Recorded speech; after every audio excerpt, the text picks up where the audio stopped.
Hello everyone, রান্নাঘর পেজে সবাইকে স্বাগত জানাই। আজকে বানাবো দই পটল। এই রেসিপিটা শেষ পর্যন্ত সকল বন্ধুকে দেখার অনুরোধ রইল। প্রথমে পটলগুলোর খোসা ভালো করে ছাড়িয়ে নিয়ে মধ্যেখান দিয়ে একটু চিড়ে নিয়েছি, আর টক দই নিয়েছি। টক দইটাকে ভালোভাবে ফেটিয়ে নেব। এখন কড়াই বসিয়ে দিয়েছি গ্যাসের ফ্লেমে। সর্ষের তেল দিয়ে দিলাম। তেল ভালোভাবে গরম হয়ে গেলে পটলগুলোকে তেলের মধ্যে দিয়ে দিচ্ছি। গ্যাসের ফ্লেম রেখেছি মিডিয়ামে। পটলগুলো লাল লাল করে দু পিটি ভেজে নেব। স্বাদ মতো লবণ আর পরিমাণ মতো হলুদ দিয়ে দিচ্ছি। হলুদ আর লবণ দিয়ে ভালো করে পটলগুলোকে লাল লাল করে ভেজে নেব। পটল যত ভালো করে ভাজা হবে দই পটলের স্বাদ তত ভালো হবে। পটলগুলো ভাজা হয়ে গেছে। এখন একটা পাত্রে আমি তুলে নিচ্ছি। কড়াইয়ে দিয়ে দিলাম আর একটু সর্ষের তেল। তার মধ্যে দিয়ে দিচ্ছি 5 ফোড়ন আর শুকনো লঙ্কা। হালকা একটু নেড়ে চেড়ে নিচ্ছি। এখন এর মধ্যে জিরে, আদা, কাঁচা লঙ্কা বাটার পেস্ট দিয়ে দিলাম। মশলাটা দিয়ে ভালোভাবে কষিয়ে নেব মশলাটাকে।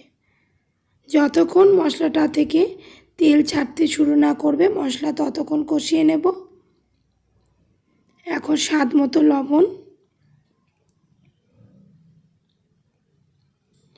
আর পরিমাণ মতো হলুদ দিয়ে দেব। হলুদ আর লবণ দিয়ে মশলাটাকে ভালো করে নেড়ে চেড়ে নেব।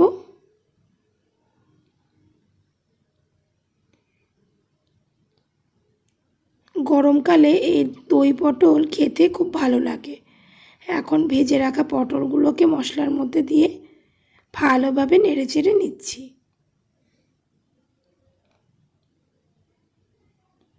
ভালোভাবে পটলটা কষানো হয়ে গেছে। এখন পরিমাণ মতো জল দিয়ে দেব। পরিমাণ মতো জল দিয়ে দিলাম যাতে পটলগুলো ভালোভাবে সেদ্ধ হয়। এখন একটা ঢাকনা দিয়ে ঢাকা দিয়ে দেব। 10 থেকে 15 মিনিট পরে ঢাকনা খুলে দেখে নিচ্ছি পটল কতটা সেদ্ধ হয়েছে। পটল এখনও সেদ্ধ হবে। ঢাকনা দিয়ে আবারও ঢাকা দিয়ে দিলাম।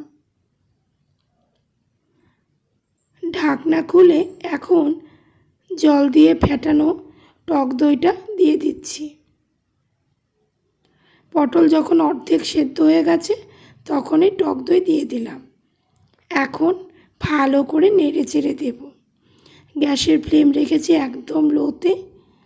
10 মিনিট ভালো করে ফুটিয়ে ঝোলের পরিমাণটা অনেকটা কমিয়ে নেব। দেখুন পটলগুলো একদম সেদ্ধ হয়ে গেছে। ঝোলের পরিমাণও অনেকটাই কমে গেছে।